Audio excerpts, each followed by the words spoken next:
Coucou et bienvenue à toi dans Tarot Astro & Co, le podcast où on explore les mystères du tarot, de l'astrologie et du développement personnel. Je suis Aurore, ton hôte sur ce podcast.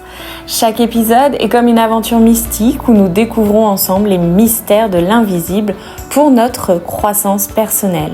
Que tu sois novice, curieux ou passionné, ici on explore, on échange et on apprend ensemble. Tarot Astro & Co t'offre des discussions sincères, des conseils pratiques et même quelques rires en chemin.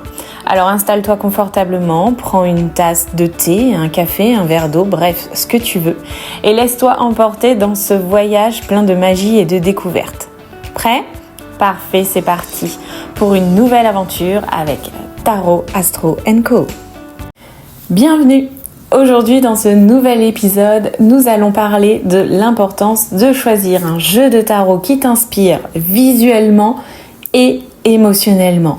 Même si parfois tu trouves que les éditions traditionnelles sont un peu dépassées. Souvent, les gens hésitent à se lancer dans le tarot parce qu'ils pensent que les jeux sont vieux et démodés. Mais c'est pas tout à fait vrai. Et dans cet épisode, je vais t'expliquer comment le tarot s'est modernisé au fil des années et comment tu vas pouvoir trouver de la beauté dans chacune des cartes.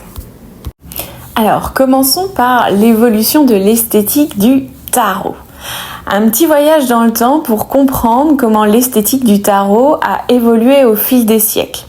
Au départ, les jeux de tarot étaient souvent simples et traditionnels. C'est un peu à l'image du tarot de Marseille.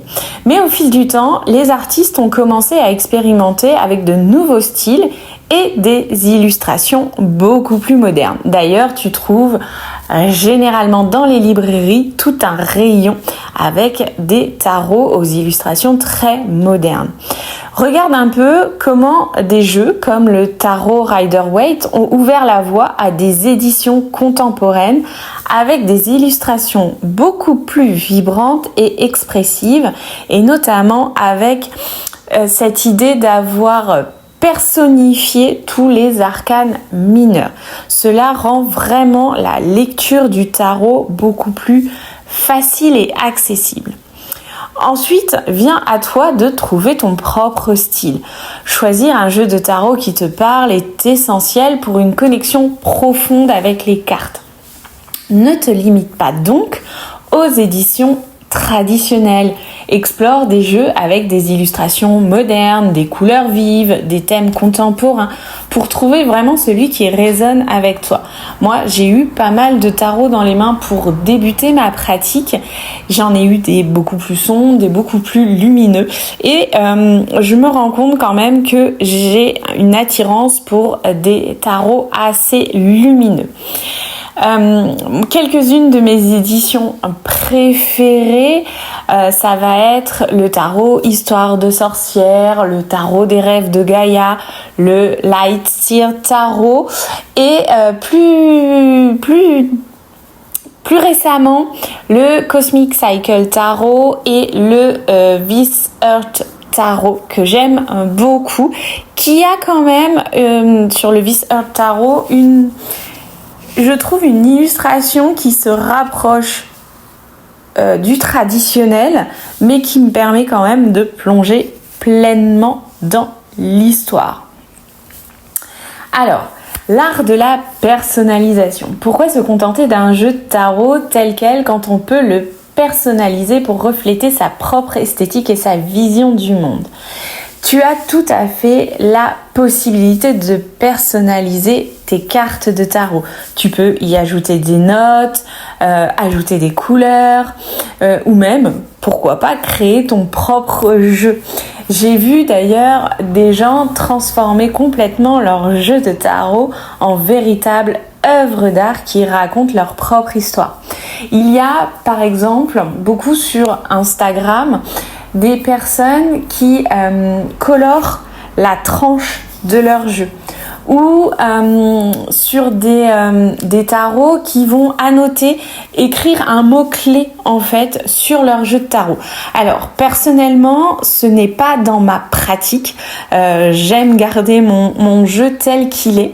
Mais pourquoi pas me laisser tenter avec un jeu de tarot que je pourrais choper par exemple sur Vinted ou autre et le transformer, le modifier à mon image. C'est quelque chose que j'ai en réflexion dans un coin de ma tête. Donc voilà, pourquoi pas en venir là. Bref, revenons à nos moutons. Redéfinir la beauté d'un tarot. Qu'est-ce que déjà t'entends toi par le terme un beau jeu de tarot? Quelle carte t'inspire le plus? Est-ce que tu es plutôt sur du traditionnel, sur du moderne? Est-ce que tu aimes que ton tarot il ait une symbolique précise? Bref, à toi de voir vraiment ce que tu entends par un beau jeu de tarot.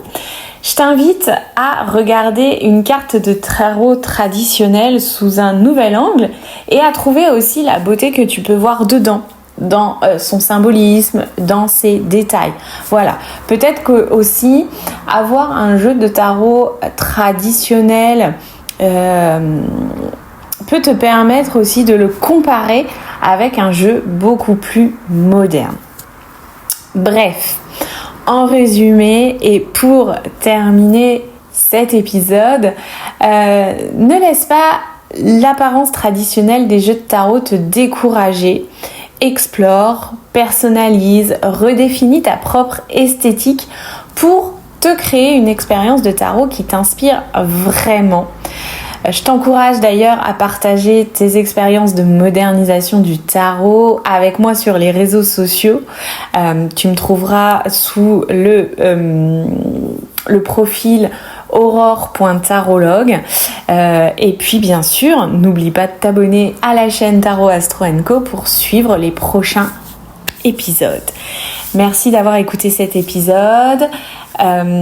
Rappelle-toi surtout, la beauté est partout. Chacun a sa propre définition de la beauté. Et même dans les cartes les plus anciennes, tu peux trouver certaines cartes qui vont t'attirer, qui vont attirer ton regard et que tu vas pouvoir aussi trouver la beauté dans ces cartes. Alors abonne-toi pour de nouvelles aventures et on se dit à bientôt. Bye bye.